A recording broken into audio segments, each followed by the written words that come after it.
The majority of agricultural producers in developing countries face the same problem.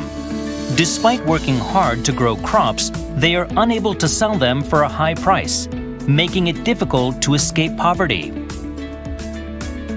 One solution is food value chain development. A food value chain is a system in which stakeholders collaborate throughout the entire chain of agricultural products from producer to consumer to add product value by enhancing productivity. JICA is assisting food value chain development in developing countries. I'm JICA Senior Advisor Nakada Shunichi. There was a time when agricultural producers in Japan also faced poverty, but the development of food value chains has greatly improved their situation. JICA has leveraged Japan's experience to assist in food chain development in developing countries.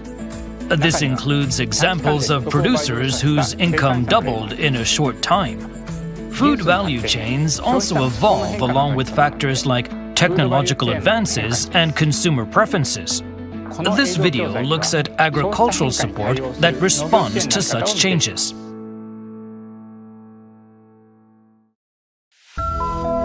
1. What is food value chain development? Food value chain development can be described as a matching process to fill the gap between producers and consumers who have differing backgrounds and circumstances.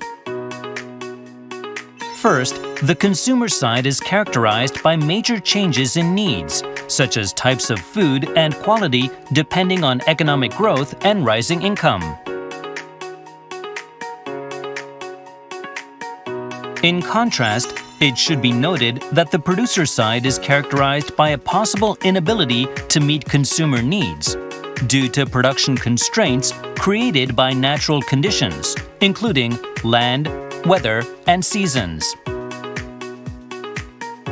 The first step in matching producers and consumers is understanding their situations. To do that, we first need to understand the factors that affect producers and those that affect consumers. Let's take a closer look. 2. Factors affecting the supply side. Let's start by looking at the factors that affect producers, or in other words, the supply side. Agricultural regions can be classified into 5 types. We will base today's discussion on Japan, but these classifications can be broadly applied to Asia, Africa, and other regions. The first type is the urban agricultural zone. This is flat land with few hilly areas that extends downstream of a large river. Typically, this zone is favorable for the establishment of a major city. At the same time, the water and open plains create excellent conditions for agricultural production as well. In sections adjoining metropolitan areas in particular, proximity to areas where consumption is high leads to thriving production of horticultural crops, which have high added value. Next, we have the cereal zone, which is located at a distance from urban centers. This zone often takes advantage of wide open land to produce cereal crops. The third zone is the plateau vegetable zone. In general, compared with the lowlands, this zone often faces constraints in terms of land size and water access. However, it is also able to produce crops by leveraging its unique cool climate. Provided this zone has transport infrastructure such as roads, it has latent potential for becoming a major vegetable producer, like Nagano Prefecture in Japan. At higher elevations in the semi-mountainous zone, conditions make agriculture a challenge. In addition to sloping land that is not conducive to agriculture, this zone also faces distribution issues. Low winter temperatures and snow can make conditions in this region harsh, but the sale of special products such as fruit that can only be grown locally is also possible. However, agricultural mechanization on narrow sloping land is difficult, and working conditions are a major obstacle. Another major challenge is infrastructure for transporting harvested crops to high consumption areas. Finally, we have the mountainous agricultural zone, which faces even more severe conditions.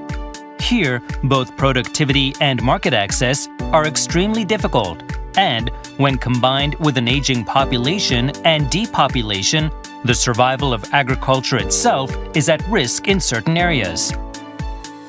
Development of a food value chain must start with a good understanding of the factors that affect producers, mainly natural conditions, and include a survey of consumer needs to examine how to match the two sides.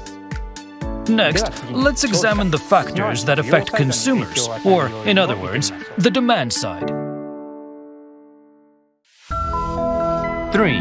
Factors affecting the demand side. As a premise for exploring factors that affect the demand side, let's look at the basic principles that determine consumption behavior. The key words are necessities and luxuries. Consumption behavior, a basic concept in economics, is easier to understand if goods are classified into necessities and luxuries.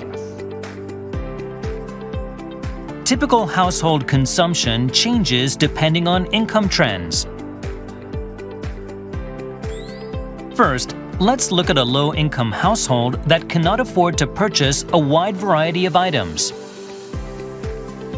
Most of the household's income is allocated to buying necessities, with food representing the largest portion.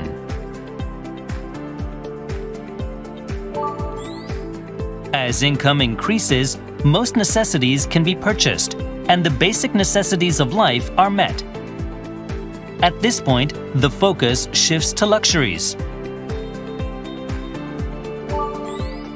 When income increases to an adequate level and the household is no longer concerned about necessities, consumption aspirations center primarily on luxury items.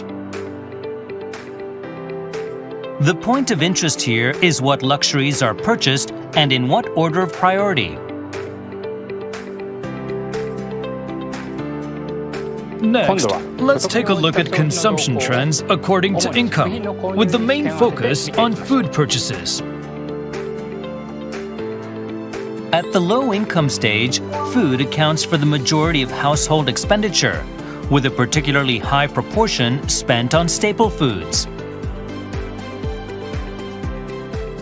When the national economic level and the income of the majority of the population is low, the affordable and stable supply of staple foods becomes an important issue of national policy.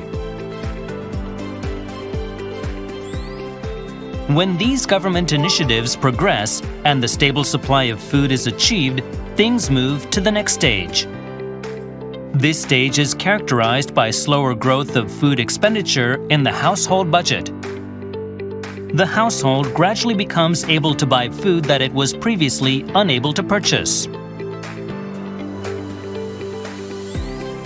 The last stage is where the income of the population reaches an adequate level. At this stage, people's interest turns to consumption of non-food luxuries. From the perspective of industrial structure, the proportion of agricultural production in the national economy shrinks. The relationship between income and food purchases and changes in purchase behavior as income changes are common worldwide. Consumer needs do change. The awareness to properly understand this, perceive the changes, and flexibly reflect them in producer action is important in food value chain development.